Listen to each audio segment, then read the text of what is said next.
예수 기도. 누가복음 18장 35절에서 43절인데요. 저랑 한 절씩 교대로 읽다가 마지막 절을 함께 읽도록 하겠습니다. 여리고에 가까이 가셨을 때에 한 맹인이 길가에 앉아 구걸하다가 무리가 지나감을 듣고 이 무슨 일이냐고 물은데 그들이 나사렛 예수께서 지나가신다 하니 맹인이 외쳐 이르되 다윗의 자손 예수여 나를 불쌍히 여기소서 하거늘 앞서가는 자들이 그를 꾸짖어 잠잠하라 하되 그가 더욱 크게 소리질러 다윗의 자손이여 나를 불쌍히 여기소서 하는지라. 예수께서 머물러 서서 명하여 데려오라 하셨더니 그가 가까이 오매 물어 이르시되 내게 무엇을 하여 주기를 원하느냐 이르되 주여 보기를 원하나이다. 예수께서 그에게 이르시되 보라 내 믿음이 너를 구원하였느니라 하시매 함께 읽겠습니다. 곧 보게 되어 하나님께 영광을 돌리며 예수를 따르니 백성이 다 이를 보고 하나님을 찬양하니라. 아멘. 네, 반전 매력. 네, 원래 매력입니다. 원래 제 매력인데. 네, 감사합니다. 잠시 기도하고 말씀 보도록 하겠습니다. 사랑하는 하나님 아버지, 오늘도 주의 말씀을 사모하여 나온 우리 성도님들에게 우리의 마음을 열고 또 입을 크게 벌릴 때에 주어지는 주의 말씀을 통해 하나님 크신 은혜로 더하여 주시옵소서. 그 말씀을 깨닫게 하여 주시고 말씀대로 살아갈 힘과 능력을 오늘도 허락하여 주시옵소서. 감사드리며 예수님 이름으로 기도드립니다. 아멘. 수요 예배 두 번째입니다. 네, 올 때마다 느끼는 거지만 참 에너지가 있고 힘을 얻게 되는 것 같습니다.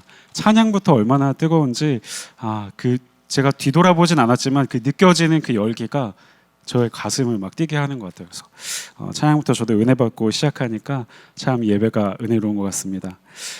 사랑하는 여러분, 혹시 지난주 우리 수요 예배에 참석하셨던 분들 계십니까? 아마 수요 예배 오신 분들은 계속해서 오시기 때문에 네, 다들 참석하셨을 거라고 생각하는데요. 혹시 지난주에 누가 말씀을 전하셨죠? 지난주 추석이었죠. 네, 잘 기억하고 계시네요. 네. 예, 그 전에 수요예배 말씀은 잘 기억이 안 나실 것 같아요. 그렇죠? 벌써 2주나 지났으니까요. 그러면 바로 지난 주일 며칠 전이죠. 혹시 말씀 기억나십니까? 주일 말씀 기억나세요? 네. 또 뭐 며칠 되지 않았으니까 잘 기억하실 수 있으실 겁니다. 어떤 말씀이었나요? 이 바울이 고난을 통해서 이 복음이 놀랍게 전해지는 것을 보았죠. 또 바울이 그 고난 중에 있었지만 그렇게 복음이 전해지는 것을 통해서 기뻐했음을 우리가 함께 보았습니다. 만약에 기억이 지금 잘 안 나시는 분이 있으시다면 설교를 한 번 더 들어보시는 것도 추천을 드립니다. 목사님, 뭘 한 번 들었던 설교를 또 들을 필요가 있습니까? 라고 혹시 생각하시는 분 계십니까? 그렇게 생각하실 수도 있지만 사실은 그렇지가 않습니다. 앞에 있는 저도 설교를 두 번, 세 번 정도 듣고는 합니다. 물론 그것은 이제 제가 설교를 하고 난 뒤에 내가 어떻게 설교를 했나 좀 다시 한번 체크해보고 모니터 해보려고 하는 방편이기도 하지만 저도 이 설교를 하고 나서도 제가 한 설교지만 저도 잊어버릴 때가 있어요. 기억이 잘 나질 않습니다. 그래서 계속해서 곱씹는 것이죠. 곱씹는 것은 하나님이 내게 말씀하신 것을 계속 기억하기 위함입니다. 여러분, 이렇게 목사가 앞에서 설교하는 사람이지만 말씀을 전하는 사람에게 앞서서 말씀을 제일 먼저 듣는 사람이기도 합니다. 저 역시 듣는 사람이죠. 그렇기에 내게 말씀하시는 것, 하나님이 주시는 말씀을 계속 기억하고자 노력하곤 합니다. 그럼에도 살면서 이 하나님이 내게 말씀하시는 것을 순간순간 잊지 않고 기억하는 것은 참 어렵습니다. 왜 그런지 아십니까? 우리의 삶이 정말 치열한 전쟁터이기 때문입니다. 기억하기가 어려워요. 여러분, 이 팬인가 제자인가 라는 책을 알고 계시죠? 제목이라도 많이 들어보셨을 겁니다. 이 책을 쓴 저자가 이후에 쓴 책 중에 보면 내 마음은 전쟁터라는 책이 있습니다. 제목에서부터 뭔가 느껴지지 않습니까? 우리의 일상을 들여다보면 흔히 우리가 알고 있는 내 마음은 호수요가 아니라 내 마음은 전쟁터입니다. 이것이 더 마음에 와닿는 것 같아요. 조금만 내 마음이 고요해지고 잔잔한 호수가 되려고 하면 어김없이 이 세상의 온갖 자극들이 들어오게 됩니다. 마치 잔잔한 호수에 누군가 돌을 던진 것처럼 말이죠. 하고 싶은 것, 갖고 싶은 것, 내가 관심 가는 것들이 참 많습니다. 또 화나는 일도 많이 생기고 문제도 참 많이 일어납니다. 그렇게 우리의 마음은 늘 복잡한 것 같습니다. 돈, 권력, 또 쾌락이라는 이 세상의 신들이 매일같이 우리의 일상에서 우리에게 선전포고를 하며 전쟁을 걸어온다는 것입니다. 그래서 우리의 마음이 복잡한 전쟁터가 되는 것이죠. 날마다 우리의 머릿속은 또 우리의 마음속은 이런 치열한 전쟁을 하면서 살아가게 됩니다. 그러니까 주일에 이 한 번 들은 말씀으로는 그 말씀이 기억나기가 쉽지 않다는 거예요. 그래서 가능하면 한 번 더 들어보시고 두 번이고 세 번이고 더 들으면서 계속해서 묵상하고 기억하는 것입니다. 우리의 삶이 이렇게 치열한 전쟁터이기 때문에 이렇게 노력하지 않으면 그 말씀이 우리 마음에 새겨질 틈이 없게 되는 것입니다. 그렇게 우리는 너무나 분주한 일상을 살아가고 있습니다. 왜 그렇습니까? 우리의 마음이 치열한 전쟁터이기 때문입니다. 그래서 어떻게 보면 우리의 삶에 일어나는 기적이라는 것은 쉽고 일상은 어렵습니다. 아이러니하죠.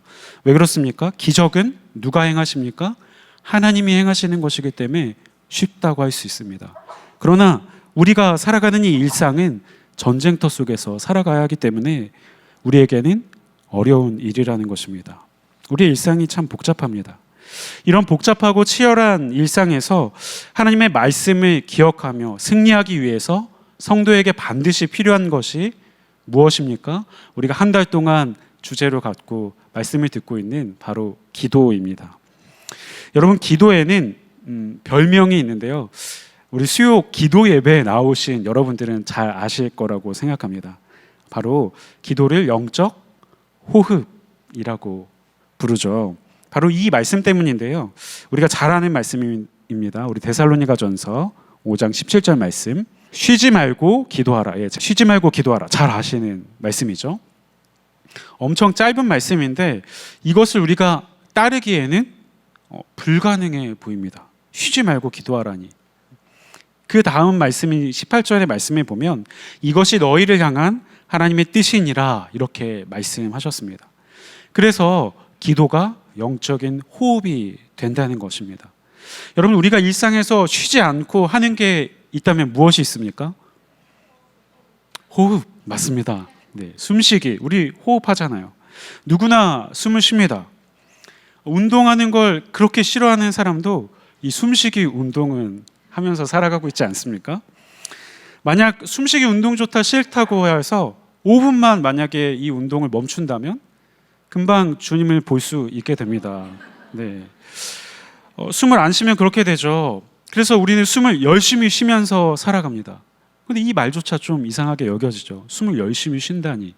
숨 쉬는 거 너무나 자연스럽고, 아니 내가 의식하지 않아도 그냥 되어지는 것이지 않습니까? 숨 쉬는 것은 너무나 일상적인 것이라는 말입니다. 그러므로 쉬지 않는다는 이 점에서 우리가 기도가 영적인 호흡이다라고 별명을 붙여서 말하고 있습니다. 바로 그런 의미에서 기도는 우리의 일상에서 이 때려야 뗄 수 없는 이 아주 밀접한 관계에 있다는 것입니다.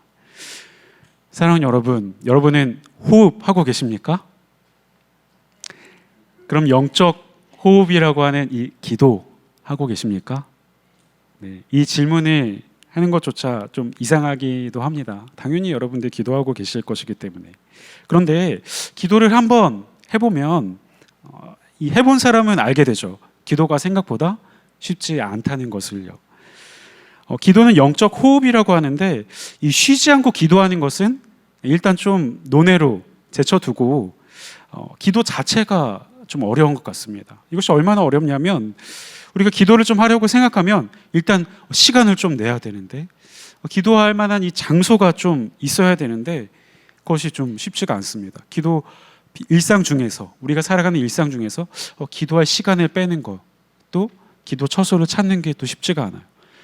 또 우리가 소리를 내어서 통성으로 기도하는 것은 우리 교회에서조차 이렇게 수요 기도 예배 나오지 않는 이상 쉽지가 않습니다. 새벽 예배 나와도 우리 조용히 기도하지 않습니까? 이처럼 우리의 복잡한 일상에서, 삶의 터전에서 기도하는 것은 쉽지 않아 보입니다. 그래도 기도 시간을 정하고 가서 기도하면 여러분은 어떠한 기도의 제목으로, 내용으로 하나님께 말씀을 드리나요? 우리에게 소원이 참 많이 있죠. 다양한 기도의 제목들이 있을 것이라고 생각합니다. 하고 싶은 것도 많고, 갖고 싶은 것도 많고, 내가 이루고 싶은 것도 많이 있습니다. 그런데 희한하게 이 기도하려고만 하면 할 말이 많이 없어져요. 여러분 겪어보셨습니까? 혹시 저만 겪은 건 아닌지 모르겠는데 1시간이 지난 것 같아서 시계를 딱 보면 고작 10분밖에 안 지나 있는 거예요. 시계만 계속, 애꿎은 시계만 계속 보게 되는 거죠. 목회 데이터 연구소라는 곳에서 매년 조사하는 게 있습니다. 무슨 조사를 하냐면, 한번 그림 띄워주시겠어요? 성도가 일주일에 얼마나 성경을 보는지, 기도는 또 얼마나 하는지, 이런 것들을 조사하는 곳입니다. 자, 개신교, 바로 우리가 개신교인이죠. 기독교가 일주일에 성경을 읽는 시간이 얼마라고 되어 있습니까? 약 64시간, 64분입니다. 네. 일주일에 성경을 읽는 시간이 64분이래요. 여러분 어떻습니까? 놀랍습니까? 여러분 어떠신 것 같아요? 나는 혹시 평균을 깎아먹고 있는 건 아닌지 좀 걱정이 되십니까? 물론 64분도 어떻게 보면 많지 않은 시간입니다. 그런데 그래프를 보면 아시겠지만 타 종교보다는 거의 2배가량 많은 시간을 우리가 말씀을 보죠. 우리 기독교가 말씀을 사랑하는 종교이기 때문에 그렇습니다. 우리는 말씀을 사랑하죠. 그런데 이 기도 시간을 한번 보세요. 기도는 몇 분입니까? 24분입니다. 네. 옆에 있는 카톨릭에 밀렸어요. 예, 1분을 밀렸습니다. 안타까워요. 하루에 30분 기도하는 것조차 힘들다는 이야기죠. 아니, 이 24분마저도 혹시 죄송합니다. 여기 계신 분 중에 내가 좀 평균을 깎아먹고 있는 건 아닌가, 그런 생각이 드시는 분이 있는지 모르겠습니다. 사랑하는 여러분, 그리고 이 기도를 하는 많은 사람들의 그 내용을 또 살펴보면 우리가 기도를 마치 이 소원을 성취하는 수단으로 생각하고 기도하고 있는 건 아닌지 모르겠습니다. 소원을 이루어 달라고 기도만 하면 다 들어주는 이 하나님을 마치 램프의 진이로 생각하고 있는 건 아닌지. 그런데 이 기도가 이 소원 성취의 수단이 되는 건 사실 논리적으로 생각해 보기만 해도 말이 되지가 않습니다. 여러분 한번 생각해 보십시오. 우리가 어떤 사람들입니까? 우리의 존재가 어떻습니까? 우리는 죄인이지 않습니까? 죄인이 기도한다면 어떤 기도를 하게 될까요?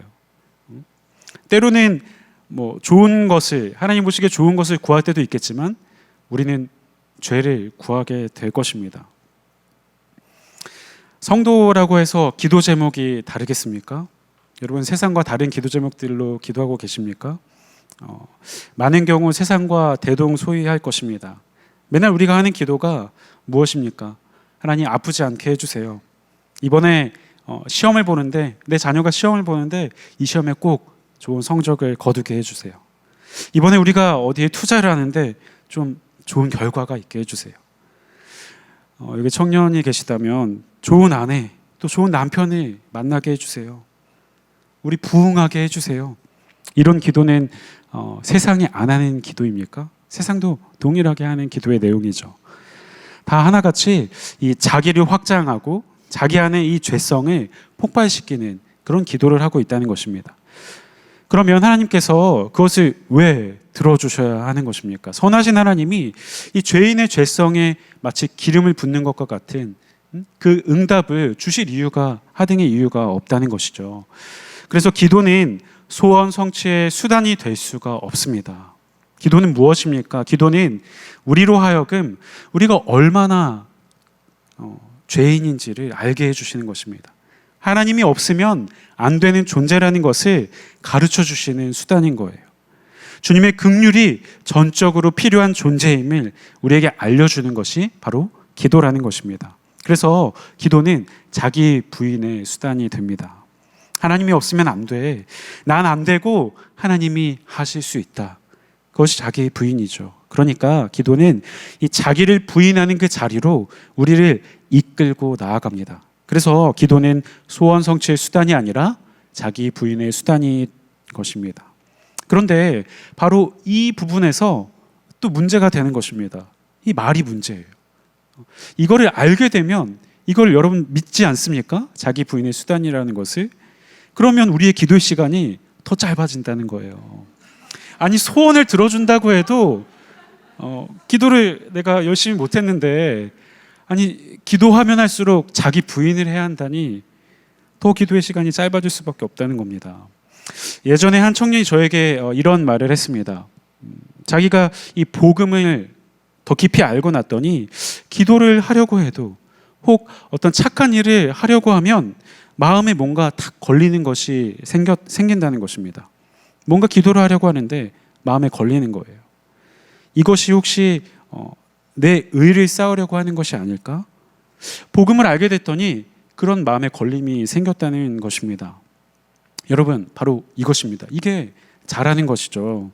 신앙생활이라는 것은 원래 어떠한 일을 해도 뭔가 걸림이 생겨야 합니다. 뭔가 불편한 일이, 마음의 불편함이 생겨야 하는 거예요.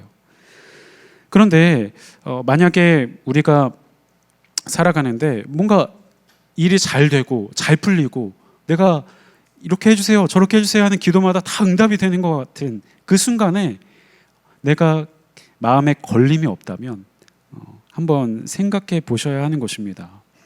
이 거리낌이라는 것은 우리가 신앙이라는 이름으로 어느새 나를 숭배하고 있는 그것을 방지하게 해주는 그런 장치가 되는 것입니다. 대표적으로 자기를 숭배했던 사람이 누가 있습니까? 성경의 인물 중에 롯이 있습니다. 이 아브라함과 함께했던 롯. 아브라함은 이 조카 롯이 이 소돔으로 가서 소돔에서 멸망당하는 것을 보지 않았습니까? 롯이 소돔으로 갈 때 어떠한 이유로 갔는지 이 창세기 13장 10절에 보면 나와 있습니다. 같이 한번 읽어보겠습니다. 이에 롯이 눈을 들어 요단 지역을 바라본즉 소알까지 온 땅에 물이 넉넉하니 여호와께서 소돔과 고모라를 멸하시기 전이었으므로 여호와의 동산 같고 애굽 땅과 같았더라. 자, 넉넉한 것을 보고 그는 여호와의 동산 같았다라고 말합니다. 그러니까 롯은 이 신앙을 붙잡았던 사람이에요. 여호와의 신앙이 있었던 사람입니다. 그러니까 그가 여호와의 동산을 마치 사랑한 것 같아 보이지만 사실은 그가 믿었던 것은 자기에게 이 넉넉함을 주는 것, 세상의 이 가치가 바로 여호와의 동산이라고 생각했던 것이죠. 그래서 멸망당할 그 소돔 안까지 들어가게 되는 것입니다. 그러니까 사실은 우리가 무엇을 할 때마다 뭔가 마음에 걸리는 것이 있어야 된다는 말입니다. 여러분, 그래서 죄인인 우리는 이렇게 자기를 계속해서 돌아보는 시간이 있어야 합니다. 그래야 그나마 이 자기 부인이라는 것을 우리가 계속해서 붙잡고 갈 수 있는 거예요. 그렇지 않으면 잘 되면 내 탓이고 안 되면 남 탓을 하게 됩니다. 우리 성도들은 한 발 더 나아가죠. 누구 탓을 합니까? 하나님 탓을 합니다. 도대체 저에게 왜 이러십니까? 이렇게 이야기하는 것이죠. 그래서 우리 하나님께서 우리에게 쉬지 말고 기도하라 이렇게 말씀하신 것입니다. 쉬지 않고 기도해야 그나마 우리가 자기 부인을 하게 되니까요. 기도가 자기 부인의 수단이니까 그렇습니다. 근데 아까도 말씀드렸지만 이게 문제가 되는 것입니다. 자기 부인이라는 목적을 위해서 기도하면 기도가 더 안 나오고 막히게 되는 것을 경험합니다. 완전히 기도로부터 멀어지게 됩니다. 기도가 너무 어려워집니다. 그럼 우리가 어떻게 해야 할까요? 기도하지 말아야 할까요? 여러분, 그런데 감사하게도 기도에는 이 기도의 영광이라는 것이 있습니다. 기도의 영광이란 하나님이 받으시는 이 기도는 우리의 기도를 직접 받는 게 아니라는 것입니다. 만약 하나님께서 우리의 기도를 직접 받으신다면 돌아서서 던져버리실지도 모릅니다. 하나님 우리의 기도를 받으시는데 어떻게 받으시냐면 한 번 걸쳐서 받으시는 거예요. 중보자가 계시는 것이죠. 중간에 이 성령 하나님께서 우리를 위해서 대신 기도해 주신 것을 받으신다는 것입니다.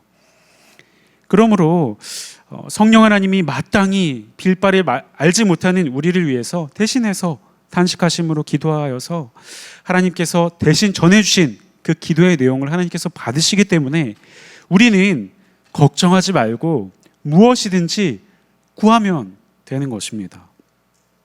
그것이 때로는 좀 기복적인 마음으로 내가 좀 잘 되게 해주세요. 내 유익을 위해서 기도하는 것도 좋습니다. 왜 그렇습니까? 그것이 바로 올라가는 것이 아니라 한번 성령님의 필터링이 거쳐지기 때문입니다. 그러니까 여러분, 이것을 알고 우리가 기도하면 됩니다. 모르고 기도하면 안 돼요. 하지만 이것을 알고 기도하면 무엇이든지 기도해도 된다는 것입니다. 그러면 우리의 기도의 생활이 더욱 풍성해질 줄 믿습니다. 그러나 그럼에도 불구하고, 이 사실을 알매도 불구하고 기도하는 것이 여전히 어렵고 힘들다, 좀 부족한 것 같다, 기도의 호흡까지는 안 되는 것 같다 라고 생각하시는 분들이 계시기 때문에 오늘 제가 한 가지 더 이야기를 드리려고 합니다. 왜냐하면 기도가 무너지면 아까도 말씀드렸듯이 우리의 일상이 무너질 수밖에 없기 때문입니다. 그래서 혹시 오늘 우리의 일상이 무너질 수 있는 그런 순간 가운데 마주한 우리 성도님들이 계실 수 있기 때문에 그분들을 위해서 한 가지 기도를 소개해 드리고자 합니다. 바로 오늘 설교의 제목이었던, 기억나십니까? 예수 기도라는 것입니다. 예수 기도는 기도의 한 가지 방법인데요. 옛날 이 사막의 수도승들이 기도를 호흡처럼 하기 위해서 만들었던 기도문입니다. 이 수도승들이 여러 가지 기도문을 만들었는데 그 중에서 가장 짧게 만든 기도문이 바로 예수 기도입니다. 바로 이런 겁니다. 우리 문구 한번 띄워주시겠어요? 주 예수 그리스도 하나님의 아들이시여 이 죄인을 불쌍히 여기소서. 굉장히 짧죠. 누구라도 외울 수 있는 아주 간단한 구조로 되어 있습니다. 사실 저는 개인적으로는 이 기도문 자체를 별로 좋아하진 않습니다. 왜냐하면 기도문을 계속해서 반복해서 하다 보면 이 기도가 주문으로 변질될 수가 있어요. 저기 우리 옆집에서 어떻게 기도하시는지 아시나요? 나무아미타불, 이걸로 시작하는 기도문 아시죠? 네. 이게 불교의 기도문인데 항상 그 같은 기도문을 줄줄 외우는 것입니다. 줄줄 외우다 보면 그게 주문같이 되어버려요. 무슨 생각을 하고 하는지 모르고 그냥 반복해서 하는 것입니다. 그러다 보니까 이런 류의 기도를 성경에서도 하지 말아야 된다라고 이야기하는데 바로 중언부언하는 기도에 대해서 이야기합니다. 마태복음 6장 7절을 같이 보겠습니다. 또 기도할 때에 이방인과 같이 중언부언하지 말라. 그들은 말이 많이 하여야 들으실 줄 생각하느니라. 자, 중언부언이 뭐냐면 이게 무슨 말인지도 모르고 그냥 많이만 하면 들을 수 있을 거라고 생각하는 거죠. 이게 딱 주문이 그렇습니다. 여러분, 주문을 외우다 보면 그게 무슨 내용인지 모르고 계속 하는 거예요. 그냥 습관적으로, 관성적으로 그냥 반응하며 나오는 것이죠. 그런데 사랑하는 여러분, 기도란 우리 살아계신 하나님, 인격적이신 하나님께 우리의 마음을 아뢰는 것입니다. 그러므로 기도문을 주문처럼 외우는 것은 정말 잘못된 것이죠. 그런 기도가 아니라, 그것은 이제 기도가 아니라 주문이 되어버리는 것입니다. 이런 맥락에서 우리가 외우는 주기도문도 이 주문처럼 외우시면 안 됩니다. 아무 생각 없이 그냥 입으로 줄줄 나오면 안 되는 것입니다. 그러나 오늘 말씀드린 이 예수 기도는, 이 기도문은 여러분에게 왜 소개드리고 싶냐면 아주 단순한 주문인데 저것을 그대로 있는 그대로 반복해서 하라는 말씀이 아니라 얼마든지 우리의 마음을 담아서 변형할 수 있기 때문입니다. 이 기도는 딱 두 가지만 기억하시면 됩니다. 첫째는 이 호흡입니다. 두 번째는 내용이에요. 자, 어떻게 하는 거냐면 먼저 호흡을 들이마실 때, 우리가 호흡은 들이마시고 또 내뱉는 두 가지로 되어 있잖아요. 이제 들이마실 때 예수님의 이름을 부르는 겁니다. 성경에 등장하는 여러 가지 예수님의 이름이 있잖아요. 그것들 중에서 오늘 내가 가장 부르고 싶은 이름을 부르시면 됩니다. 내가 죄에 대한 문제가 있을 때, 죄책감이 들 때 그런 때는 나의 죄를 사하여 주시는 구세주여 이렇게 부를 수 있겠죠. 오늘 본문에 나오는 이 맹인의 입장에서는 그의 고백이 어땠습니까? 다윗의 아들 예수여. 자, 이런 고백들 여러분들이 다양한 일상 속에서 부르고 싶은 예수님의 이름을 부르시면 됩니다. 자, 두 번째로는 이 내쉴 때는 여러분의 소망의 내용을 부르짖어 간구하면 되는 것입니다. 예컨대 이 사막의 교부들은 어떻게 기도를 했냐면 죄인을 불쌍히 여겨 주시옵소서 이렇게 기도했어요. 나를 강건하게 해주세요. 용기를 주세요. 사랑을 주세요. 위로해 주세요. 무엇이든지 좋습니다. 그렇게 이 24시간 들이마시고 내쉴 때마다 기도하는 것입니다. 이때 꼭 그 대상이 내가 아니어도 됩니다. 그것이 바로 중보하는 기도가 될 수도 있겠죠. 내뱉을 때 내 남편을 긍휼히 여겨주세요. 내 자녀를 사랑해주세요. 내 와이프를 위로해주세요. 얼마든지 상관이 없습니다. 여러분 이해되셨죠? 네. 참 쉽습니다. 아무것도 아닌 것 같습니다. 이 쉬운 것을 그냥 숨 쉬듯이 하면 된다는 거예요. 특히 잠자리에 들었을 때 잠자리 이제 들 때 하시기를 좀 추천드립니다. 잠을 딱 누웠을 때 물론 베개만 닿으면 자시는 분들이 부럽습니다. 건강하신 분들이 계시겠지만 또 잠이 잘 안 들 때가 있지 않습니까? 그럴 때 이 예수 기도를 하는 것입니다. 또 우리가 일상 중에서 길을 걸을 때도 하실 수 있고 카페에서 커피 한 잔을 하시다가도 또 뭔가 일을 할 때 또 뭔가 잘 생각이 안 날 때도 할 수가 있습니다. 왜냐하면 우리는 어차피 계속해서 숨을 쉬고 있기 때문이죠. 숨을 쉬니까 그 숨 위에 우리의 기도를 살짝 얹혀서 하는 것입니다. 그래서 이 예수 기도의 다른 이름이 무엇이냐면 바로 호흡 기도라고도 부릅니다. 호흡 기도. 여러분 어렵지 않으니까 한번 이 시간에 다 같이 해보았으면 좋겠습니다. 시간은 짧게 드릴 건데요. 이 앞에 기도문을 다시 한번 띄워주시고요. 이 기도문에 내 고백을 넣어서 한번 해보시는 겁니다. 주 예수 그리스도, 잘 모르시겠으면 그대로 하셔도 좋습니다. 하나님의 아들이시여 이 죄인을 불쌍히 여기소서. 이 시간에 마음속으로 한번 자신만의 고백을 드려보시기 바랍니다.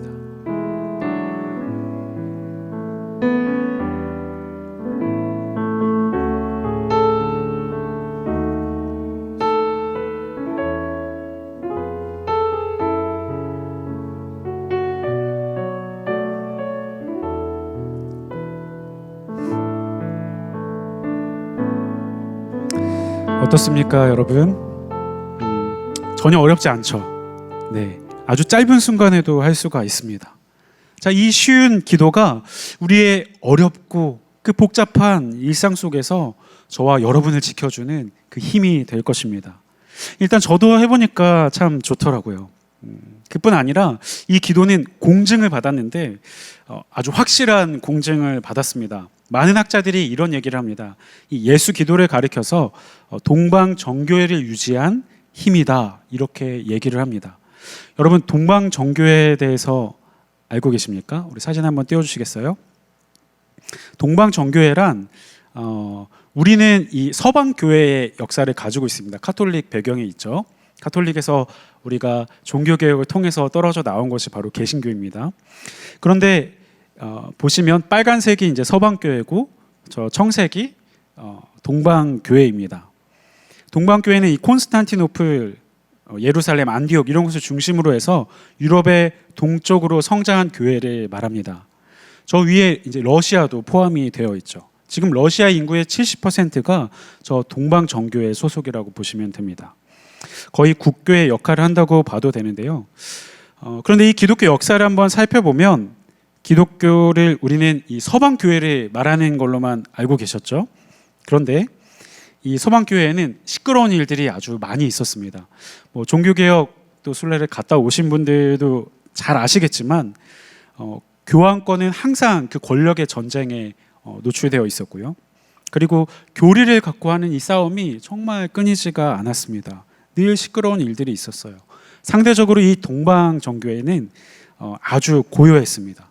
왜냐하면 이 동방교회는 서로 내 것이 옳다 그 교리를 갖고 싸우지 않았습니다. 서로의 개별적인 특성을 다 인정해 주었기 때문에 그래요. 이것은 지금도 같은 특성을 갖고 있습니다. 여러분, 그래서 한번 이 서방교회, 우리가 있는 이 개신교를 생각해 보면 얼마나 열심히 합니까? 저희 교회도 그렇지만 다른 교회 배경에서도 갔다 와보신 분들은 잘 아시겠지만 맨날 이 교리 교육을 시키고요, 끊임없이 훈련을 시킵니다. 여러 가지 프로그램들을 열고 성도들을 계속해서 끌어당겨요. 그렇지 않습니까? 때로는 그 훈련을 받는 것이 좀 버겁고 힘겹게 느껴지기도 합니다. 왜 그러니 이렇게 열심히 하는지 아십니까? 그래야 성도님들이 힘들게 하면 떨어져 나갈 것 같지만 아니에요. 더 교회로 착 달라붙게 되기 때문입니다. 그렇게 교회로 모일 수 있기 때문에 이러한 일들을 하는 것인데요. 반면에 동방교회들은 전혀 간섭을 하지 않습니다. 그러니 언뜻 생각해 보면 전혀 모이지 못하고 다 흩어져 버릴 것으로 여겨지는데요. 지금의 서방교회를 한번 보십시오. 그렇게 열심히 우리가 해왔는데도 불구하고 저 유럽의 큰 교회들에 가보면 다 클럽으로 팔려가고 술집이 되어버렸습니다. 그렇게 열심히 시키는데도 이렇게 망하는데 이 너무나 자유로운 동방교회들은 얼마나 위태롭겠습니까? 그런데 아이러니하게도 이 동방교회는 지금도 굳건하게 그 지위와 자리를 지키고 있다는 것입니다. 여러분, 왜 그런지 아십니까? 많은 학자들이 그 이유를 이 예수 기도의 힘이라고 말하는 것입니다. 1000년 동안 동방 이 정교회를 지탱해온 힘이 예수 기도에 있다, 그렇게 말할 정도예요. 이게 바로 여러분 기도의 힘이라는 것입니다. 기도는 아주 간단하지만 우리의 일상을 계속해서 하나님께로 연결하는 그 강력한 힘이 있다는 것입니다. 저와 여러분의 일상에서 이 기도를 깨웠으면 좋겠습니다. 오늘 이 본문의 이야기가 이제 시작되는데요. 네, 걱정하지 마십시오. 여러분이 잘 알고 있는 이야기죠. 네, 한 맹인이 예수님의 이름을 불러서 고침을 받고 있는 이야기입니다. 많은 사람들이 이 이야기를 볼 때 자연스럽게 어디에 집중하게 됩니까? 바로 미라클, 기적이죠. 어떻게 이 보지 못하는 사람이 눈을 떴을까? 바로 거기에 집중하게 됩니다. 이 맹인이 고쳐졌던 것처럼 나도 뭔가 고쳐달라고 해야지, 내 문제도 좀 해결해달라고 해야지, 이렇게 바라보게 되는 것이죠. 그때부터 이제 난리가 나는 것입니다. 다윗의 자손이여, 소리를 지르고 부르짖고 기도하기를 시작합니다. 나도 고쳐달라고 말이죠. 온통 기도의 목적이 무엇이 됩니까? 기적이 되는 것입니다. 저는 이 맹인에게서 다른 것을 좀 보았습니다. 이것을 좀 배워야 된다고 생각합니다. 바로 일상의 기도를 배워야 한다고 생각합니다. 여러분, 맹인은 이 일상에서 기도를 했던 사람입니다. 우리 본문 37절 38절을 같이 보겠습니다. 그들이 나사렛 예수께서 지나가신다 하니 맹인이 외쳐 이르되 다윗의 자손 예수여, 나를 불쌍히 여기소서 하거늘. 네, 이게 무슨 말입니까? 맹인은 예수님이 지나갔지만 예수님을 볼 수 있었습니까? 보지 못했죠. 그런데 사람들의 소리가 웅성웅성 들리고 그래서 물어본 거예요. 그러니까 사람들이 얘기를 해준 거죠. 예수님이 지나가고 계신다. 맹인은 그제서야 지나가는 사람이 이전에 소문으로 들었던 예수님인 줄 알게 됩니다. 그때부터 갑자기 소리치기 시작합니다. 다윗의 자손 예수여, 나를 긍휼히 여겨 주십시오. 이랬습니다. 여러분, 이 맹인의 외침이 그냥 일회적이고 이 단회적인 사건인 것 같습니까? 그냥 갑자기 소리를 지르고 싶어서, 마음에 감동이 되어서 예수 얘기를 들으니까 나도 한번 소리쳐보고 싶어서 소리를 지른 것 같습니까? 그건 좀 이상한 것 같습니다. 왜냐하면 예수님이 누군지 몰랐다면 소리칠 수 없었겠죠. 예수님에 대한 소식을 이미 이전에 들었습니다. 들어서 알고 있었죠. 당연히 처음에는 어땠겠습니까? 그 소식을 처음에 들었을 땐 믿을 수 없었을 것입니다. 저와 여러분이 그랬던 것처럼요. 처음부터 믿음이 크고 예수님에 대한 믿음이 다 있진 않았죠. 처음에는 의심했지만 나중에는 주님이 주시는, 하나님께서 주시는 그 믿음의 선물을 받게 되는 것입니다. 마음에서 점점 우리 영혼의 믿음이 자라나기 시작합니다. 그러면서 어느 순간부터 이 맹인의 마음에 드는 생각이 예수님께서 혹시 나도 불쌍히 여겨주시지 않을까? 그 예수님께 내 영혼을 한번 맡겨보면 어떨까? 하는 생각이 들게 됩니다. 그때부터 이 맹인이 기도하기 시작하는 것이죠. 예수님, 나를 불쌍히 여겨주세요. 나를 한번 만나주세요. 이런 기도를 했을 것입니다.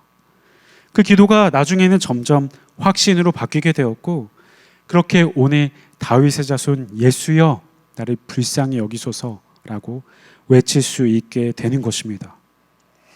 여러분, 그 맹인이 일상에서 기도했는지 제가 왜 확신하며 이야기하는 줄 아십니까? 만약에 일상에 기도가 없었더라면 맹인은 결코 이렇게 계속해서 소리치지 못했을 것입니다. 우리 39절 말씀을 한번 보겠습니다. 앞서가는 자들이 그를 꾸짖어 잠잠하라 하되 그가 더욱 크게 소리질러 다윗의 자손이여 나를 불쌍히 여기소서 하는지라. 자, 맹인이 소리를 치자 사람들이 꾸짖었다. 자, 이건 당연한 것이었습니다. 왜냐하면 당시 유대인들의 생각하기에 질병이란 하나님의 저주를 받은 것이라고 여겼기 때문입니다. 이 질병에 걸린 사람 바로 죄인이었어요.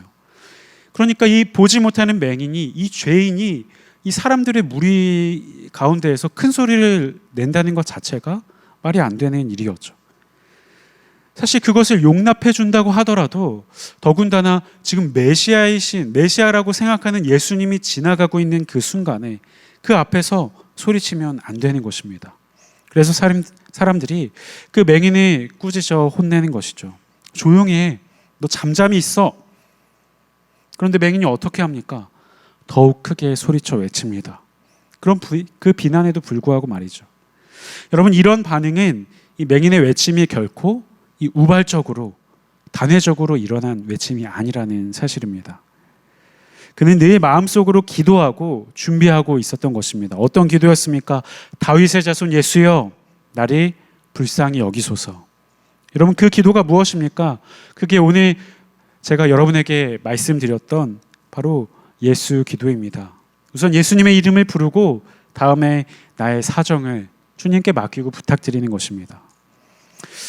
사랑하는 여러분, 이 맹인은 그의 복잡한 그 일상 중에서도 계속해서 그 고백을 끊임없이 곱씹었을 것입니다. 그러니 저런 엄중한 상황 속에서 그 기도를 할 수 있었던 것입니다. 우리가 오늘 본문에서 이 맹인에게 배워야 할 것이 바로 그가 기적을 받았다는 그 사실이 아니라, 그걸 배우는 것이 아니라 그가 자신의 일상을 기도로 채웠다는 그 사실을 우리가 배워야 할 것입니다. 기적은 쉽고 일상은 어려운 것이라고 여러분에게 말씀드렸습니다. 저와 여러분에게도 이 일상을 채울 기도가 필요합니다. 또한 저는 이 말씀을 보면서 그런 생각이 들었습니다. 이 맹인이 이 앞을 보지 못하는 불쌍한 자라면 우리 역시 불쌍한 자가 될 수 있다. 성경은 인간을 이 어둠이라고 했습니다. 요한복음 1장 5절에 보면 빛이 어둠에 비추되 어둠이 깨닫지 못하더라. 우리가 어둠이라서 이 빛이신 예수님이 오셨는데 보지 못했습니다. 당시에 많은 유대인 종교 지도자들이 그랬던 것처럼요. 아니, 어쩌면 실제로 볼 수 없었던 맹인은 우리보다 좀 나은 상황인지 모르겠습니다. 왜냐하면 그는 만물을 볼 수는 없었어도 빛으로 오신 예수님의 이야기를 듣고 반응할 수 있는 자였기 때문입니다. 저와 여러분은 어떻습니까? 어둠 가운데 있고 죄악 가운데 머물면서도 우리의 영혼은 늘 안전하다고 믿고 있지 않습니까? 도대체 어째서 우리의 영혼을 예수님께 맡기지 않고 기도하지 않는단 말입니까? 우리의 삶은 이처럼 전쟁과 같이 복잡하기만 한데 정말 딱 한 번 주일의 말씀을 듣는 것으로 신앙생활이 끝나면 안 되는 것입니다. 언제부터 신앙생활이 이 주일 성수만 하면 되는 것으로 다 됐다라고 생각하게 되는지 모르겠습니다. 기도 30분 하고 일주일에 말씀 60분 읽으면 신앙생활이 다 되는 것입니까? 여러분, 전쟁은 이 공을 땡 울리면 시작하는 스포츠가 아닙니다. 땡 또 울렸다고 끝나는 것이 아니죠. 우리를 대적하는 이 사탄은 지금도 우는 사자와 같이 계속해서 삼킬 자를 찾고 있는데, 그래서 끊임없이 우리의 일상을 자꾸 전쟁터로 만들어가고 있는데 우리는 왜 기도하고 있지 않습니까? 우리가 이 정도라면 이 보지 못하는 맹인이 더 나은 것이죠. 보지 못하는 맹인의 이 우리는 듣지도 못하는 그 귀머거리까지 된 것이 아닌지 고민해 봐야 할 때입니다. 그러니 여러분, 우리는 쉬지 말고 기도하고 또 기도해야 합니다. 다윗의 자손 예수여, 나를 불쌍히 여기소서. 이건 맹인의 기도가 아니라 우리의 기도요, 우리의 고백이 되어야 합니다. 우리를 불쌍히 여겨달라, 우리를 도와달라, 우리를 지켜달라. 날마다 예수님께 구하는 저와 여러분이 되기를 주님의 이름으로 축원합니다. 함께 기도하겠습니다. 하나님 아버지, 오늘 우리가 주님의 말씀을 듣고 주님의 뜻을 깨닫게 하심을 감사합니다. 우리가 하나님 앞에서 겸손하고 간절하게 기도하는 자들이 되기를 원합니다. 우리 영의 눈을 열어주셔서 매 순간 주님의 인도하심을 따르게 하여 주시고 주신 말씀에 즉각 반응하며 순종의 삶을 살아갈 수 있도록 도와주시옵소서. 매일의 일상에서 기도로 호흡하며 하나님의 뜻을 구하고 주님의 때를 기다리며 우리의 삶을 주님께 온전히 맡기고 나아가는 우리 성도님들의 삶이 될 수 있도록 그렇게 축복하여 주시옵소서. 감사드리며 예수님의 이름으로 기도합니다. 아멘.